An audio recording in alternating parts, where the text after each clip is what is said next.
Prehistoric creation myths and ancient tribal stories, 2-hour sleep learning for deep rest. Breathe in, 2, 3, 4, hold, and exhale, 2, 3, 4, 5, 6. Again, breathe in slowly, 2, 3, 4. Your shoulders are softening, releasing all tension. Your jaw is loose, relaxed, gentle. Let today drift away, all thoughts melting softly into silence. As you rest tonight, your mind gently strengthens what you already know about the oldest myths of humanity, about the stories told by our ancestors around fire and starlight. Effortlessly, naturally, your understanding deepens. You don't need to concentrate. Your mind is absorbing everything peacefully. Now we begin. In the quietness of this moment, you are entering a gentle space where the oldest stories of humanity exist. Stories that have lived for tens of thousands of years, whispered in darkness around fires, passed from one voice to another, from grandparent to child, from elder to tribe. These myths are not just tales. They are the wisdom of ancient peoples, the ways our ancestors understood fire, creation, the spirits of the land, and the presence of those who came before. You already know these stories deep in your memory, perhaps through culture, through learning, through the collective echo of human experience. Tonight, as you rest, these understandings are settling more deeply into your mind, organizing naturally, integrating gently, without any effort from you. The oldest mythologies speak of creation, of how the world began, of fire arriving as a sacred gift or a daring theft, of ancestors who still watch from the land itself. These are the stories that shaped human consciousness, and they are present in you now. Your mind is ready to absorb, to remember, to understand more fully. You are safe, comfortable, and your deeper knowing is awakening quietly. Across many ancient cultures, there exists a beautiful understanding about how the world began. In these myths, the universe starts as water, endless, boundless, primordial water. In this water, there are beings, some divine, some animal, some both at once. And from this water emerges the land. The tribal peoples of central India, the Mundas and the Santals, held stories of creation that began with water, vast and without form. In the Munda tradition, a great spirit named Singbonga existed.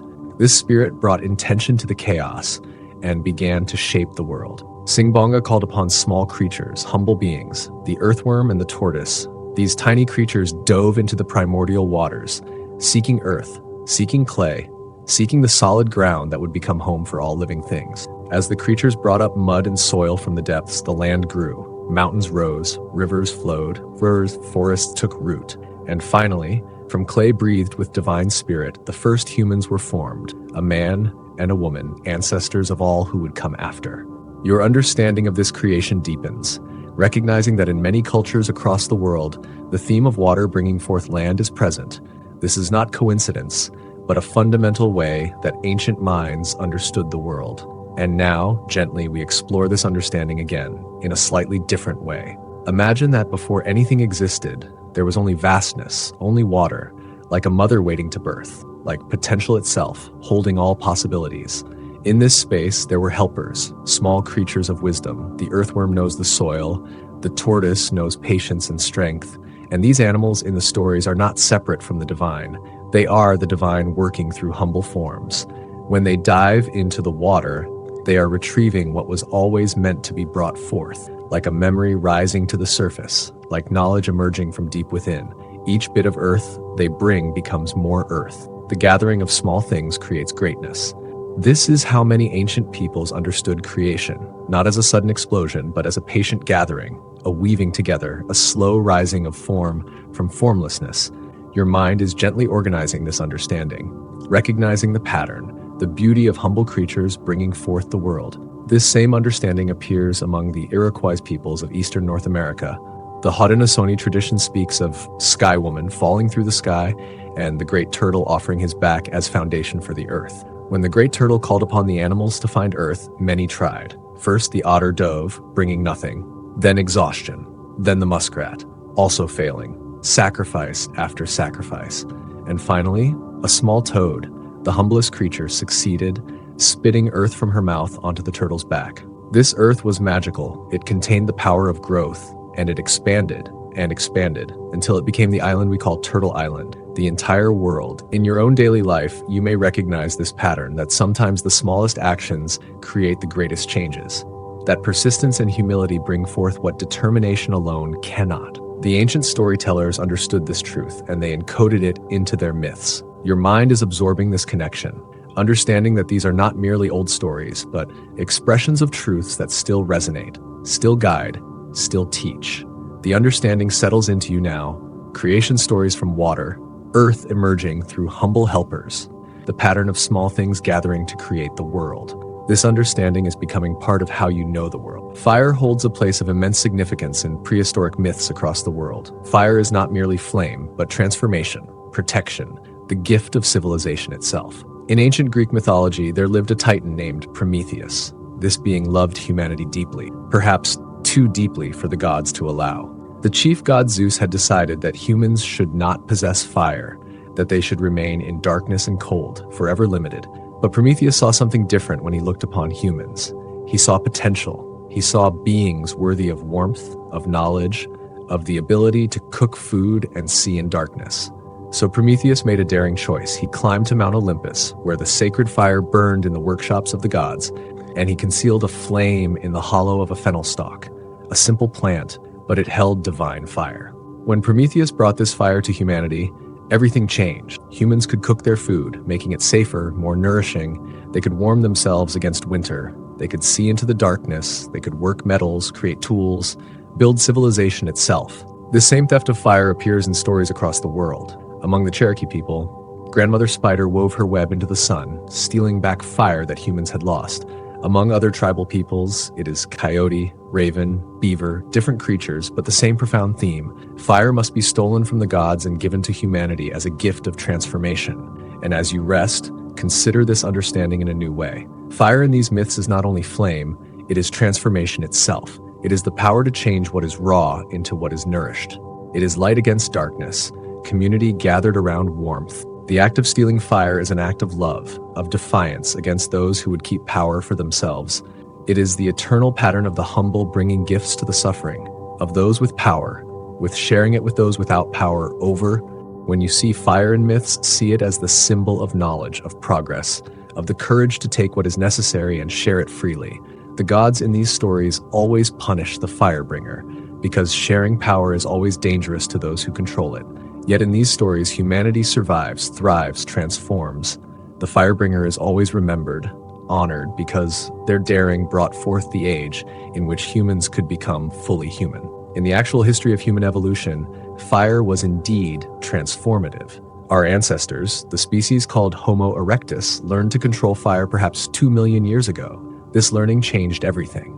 Archaeological evidence shows that when early humans began to cook food, their brains actually developed more fully. Cooked food was easier to digest, more nourishing, which freed up energy for brain growth, for complex thinking, for culture itself. Around fires, humans began to gather intentionally to share food, to tell stories, to create community. The control of fire led to the control of tools, the creation of weapons, the ability to expand into new lands, to survive cold, to push back the darkness.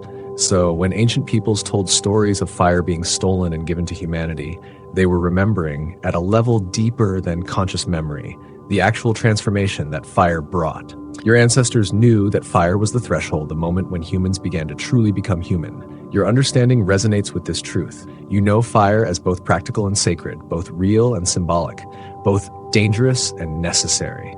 The understanding settles deeply now. Fire as sacred theft, fire as transformation, fire as the gift that changed humanity forever. This knowing is present in you, integrating naturally. Among many ancient cultures, creation is not a single moment, but an ongoing ordering of chaos into meaning, a bringing of form from formlessness, of pattern from vastness. The Santhals of India tell of how the supreme deity Thakurju first populated the waters with life, then shaped the first humans from clay. Yet, when these first humans could not find food, Thakurju expanded creation itself, filling the world with what humans needed to survive. This is not a distant creator, indifferent to creation. This is a being engaged in the ongoing work of making a world where life can flourish, understanding that creation continues moment to moment, that the relationship between the divine and the created never ends. In Hindu cosmology, the universe itself is understood through the image of Brahma emerging from a golden cosmic egg that floats upon primordial waters. From Brahma's navel springs a lotus, bright as 1,000 suns. And from this lotus, the entire world unfolds. In these visions, water is not death, but source. The earth is not separate from the divine, but woven through with sacred presence. Animals are not mere creatures, but participants in the unfolding of creation. Each being has a role, each has meaning, each contributes to the whole. The Gond peoples of central India understood that certain animals, the earthworm, the crab, the tortoise, were not small and insignificant, but essential. These humble creatures held within them creative power. They were helpers in the cosmic ordering. Gently now, experience this understanding anew. Imagine that creation is like a song. It begins with silence, with potential, with the vast hum of all possibilities, and gradually voices enter, notes build, harmonies interweave. The song is not created all at once, but sung into being moment by moment. The water is like the silence, the potential. The animals are like the first voices, humble at first, but essential. They shape the emerging form. The earth is the growing pattern, the melody taking shape, and humans enter finally to continue the song, to add their own voices. In this vision, creation is not finished. It continues in every moment. You are part of it. Your breath, your awareness, your recognition of this pattern, all of this is creation happening now. The sacred ordering that ancient peoples described is still present, still unfolding, still relying on the humble and the small, still moving from formlessness toward form, still alive. In your own life, you may notice this pattern, that greatness often begins small, that transformation requires patience, that nothing truly important is created alone, but through connection and cooperation. When you garden, you understand what the ancient peoples understood, that beneath the soil, earthworms work, creating richness, breaking down what is old into what will feed the new. They do this without recognition, without seeking reward, simply because it is their nature, and yet everything depends upon them. When you observe water, you see what creates and sustains all life. Water does not force, but flows, shapes space gradually, gently, and yet over time, water transforms mountains, creates valleys, makes canyons and caves. When you look at the animals around you, you recognize that each has wisdom, each has a role. The spider teaches patience in weaving. The turtle teaches slow persistence. The fish teaches the ways of adaptation. Your ancestors knew this and honored it in their stories. Your understanding of creation becomes richer, more textured, more alive, recognizing that you live within this ongoing cosmic ordering, that you participate in it, that you too are both humble helper and part of the great unfolding. In prehistoric spirituality, ancestors are not gone, not distant, not lost to a realm utterly separate. Rather, ancestors remain present. They are woven into the land itself. They dwell in sacred places, in mountains, in caves, in water sources, in the trees and plants that grow from the earth they once walked upon. Archaeological evidence shows that as far back as we can trace, humans have honored their dead. Burial sites reveal bones arranged with care, covered with red ochre, surrounded by objects of value. This is not abandonment. This is respect. This is a threshold, a way of acknowledging that something essential continues. Among the Aboriginal peoples of Australia, the ancestors are not simply past, they are eternal. They exist in the Dreamtime, or Jukurpa, which is past, present, and future all at once. When an Aboriginal person walks across their country, they are walking through the body of their ancestors. They are literally treading upon the presence of those who came before. The sacred sites, the songlines, the paintings and caves, all of these are ways that ancestors remain in communication with the living. They are not memories alone, but living presence, shapeshifters who can appear as animals, as plants, as weather itself. Many ancient cultures practiced what is called a skull cult, keeping the skulls of ancestors in the home, honoring them regularly, consulting them for guidance. This was not morbidity, but a natural extension of relationship. These were beings you knew in life, and you continued to know them in different form after death. In prehistoric shamanism, the shaman is often the one who maintains the relationship between the living and the ancestral realm. Through trance, through ecstatic experience, through journey, the shaman communicates with ancestors, asks for guidance, brings their wisdom back to the tribe, and as sleep approaches, sense this understanding in a gentler way. Ancestors are like echoes, like songs passed from voice to voice. They are not entirely gone when the voice that first sang falls silent. The song continues, carried in the throats and hearts of those who heard it. Those who sing it forward keep the original singer alive in a different way. Or consider ancestors like roots, deep beneath the surface, invisible to the eye, yet they hold everything nourished. They spread through the soil of the land, connecting everything. The tree that grows visible above ground is fed by roots you cannot see. Yet without those roots, there would be no tree. Your ancestors are like this, present in ways you may not always perceive, yet shaping your existence, giving you nourishment, connecting you to the past and to the future. When you are quiet, when you are in certain places, when you sleep, you may sense their presence. They are not demanding, not frightening, but gently present, like a familiar presence in a room, like a hand on your shoulder in the dark, reassuring, supporting, guiding. In your own life, you may already know your ancestors. You carry their characteristics, their skills, their patterns. When you cook a family recipe, you are continuing something your ancestors began. When you tell a family story, you are keeping them alive. When you experience emotions or instincts they likely also knew, you are connected to them across time. Many people report feeling the presence of ancestors at important moments, at birth, at death, at moments of crisis or celebration. Families often say that a place feels inhabited by the spirit of someone who lived there, or that a particular object holds the presence of someone beloved. These are not fancies, but recognitions of a truth that ancient peoples understood fully and naturally. When you feel called to honor those who came before, whether through ritual, through story, through simple remembering, you are participating in something ancient and true. You are maintaining connection across the threshold of death. You are saying that their lives mattered, that they continue to matter, that they are not truly gone. Your understanding deepens. You recognize that you are not alone, that you stand on the shoulders of countless ancestors, that their strength flows through you, their wisdom is accessible to you, their presence is real. Across virtually every culture, in regions separated by vast oceans and time, there exists a myth of great flooding, catastrophic water rising, destroying the world, wiping away what was, making space for what will be.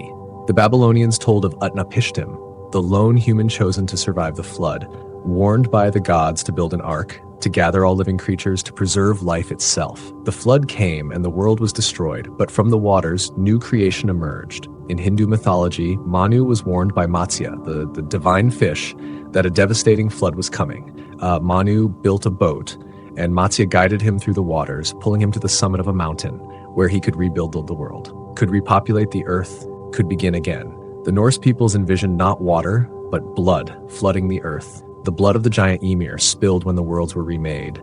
Yet, even in this violent cleansing, a single frost giant and his wife survived, and from them the new world grew. These floods are not random. They are cosmic reset buttons.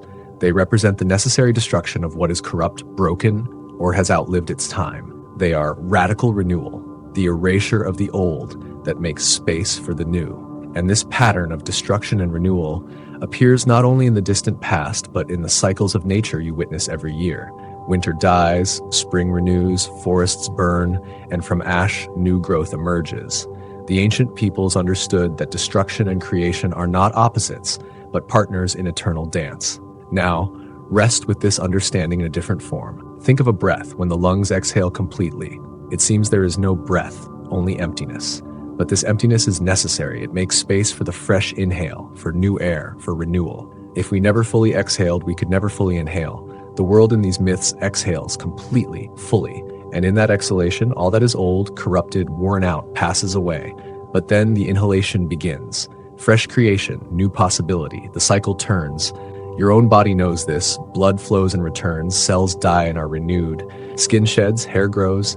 Nothing in you remains exactly as it was even a year ago. And yet, you are still you, still continuous. This is how the ancient myths understood the world. Constant change, yet underlying continuity. The fear of destruction, of endings, melts when you understand that endings are always also beginnings. That the flood that drowns also nourishes. That the fire that destroys also clears the ground for new growth. In your life, you have experienced floods of your own, moments of overwhelm, of loss, of necessary endings, perhaps relationships that had to end, jobs that had to be left behind, ways of being that no longer served you. These were your personal floods. And after these floods, you discovered renewal. Even when the pain was deep, even when the loss seemed permanent, life found ways to continue, to adapt, to transform. You are still here, still growing, still becoming. When you face change now, when you fear loss, you may remember the ancient myths. You may remember that cycles are sacred, that destruction makes space for creation, that you have survived floods before, that you will survive them again, and that from each one, something new and necessary is born. The pattern is written in your cells, in your DNA, carried down through countless ancestors who survived their own floods. Their resilience is your resilience. Their wisdom teaches you that change is not to be feared, but honored as the way that life renews itself. In the darkness of the Paleolithic night, there was fire, and around this fire, humans gathered. Archaeological evidence from caves across the world shows hearths, gathering places, circles where fire burned and people came together. This was not accident, but necessity, for warmth, for light, for defense against predators. But it became something more, something sacred. Around fire, stories were told. The myths you have been hearing tonight were born around fires like these. Generation after generation, sitting in the flickering light, the old speaking to the young, passing down not just information, but identity, belonging, meaning. The cave paintings we find throughout Europe and Africa are often in the deepest, most secluded parts of the caves, where acoustic properties are unique, where the darkness is absolute, except for firelight. Scholars now understand these were not decoration, but ritual spaces, where shamans and communities gathered to perform sacred ceremonies, to paint, to dance, to sing, to connect with spirits. One of the most ancient ritual sites ever discovered is in Manok Cave in Israel, dating back 35,000 years. Deep within the cave, a large stone engraved with geometric patterns was found, positioned in the gathering space, surrounded by traces of torches, by bones, by evidence of ceremony. This was not a dwelling, but a temple, a place of sacred gathering. What happened at these fires was the creation of culture itself, the transmission of knowledge, not through writing, but through the living voice, through songs, through rhythm, through stories that embedded memory in the body and spirit.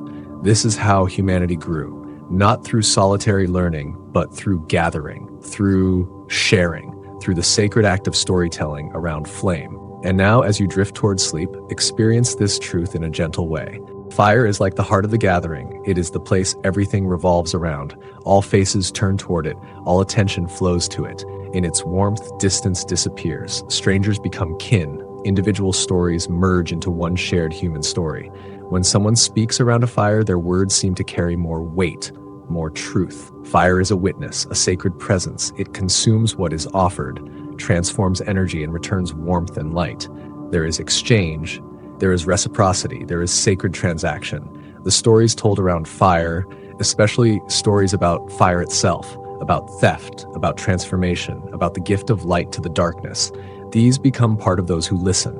They enter the listener's dreams, shape their understanding, live in them. And when that listener tells the story to another, the story grows, evolves, remains alive. You are part of this chain.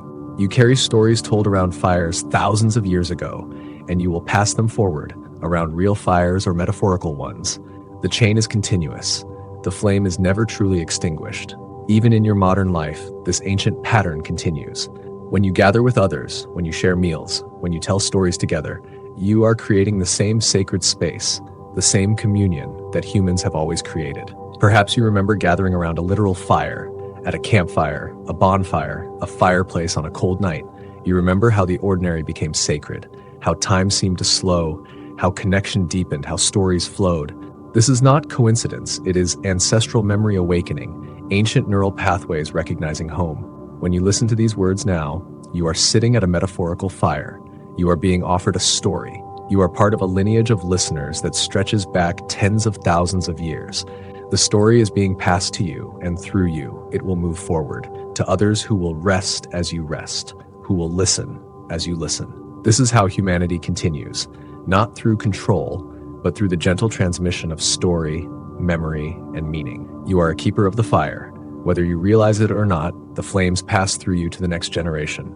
And now, as this journey through ancient myths comes to a gentle close, let these understandings settle into the deepest parts of your mind. The myths you have rested with, the creation stories, the fire tales, the ancestor presence, the cycles of destruction and renewal, these are settling into you naturally. They are finding their place in your memory, organizing themselves, becoming part of how you know the world. You understand now that creation is not a single moment, but a continuous unfolding, that water and earth and humble creatures all participate in bringing form to the formless.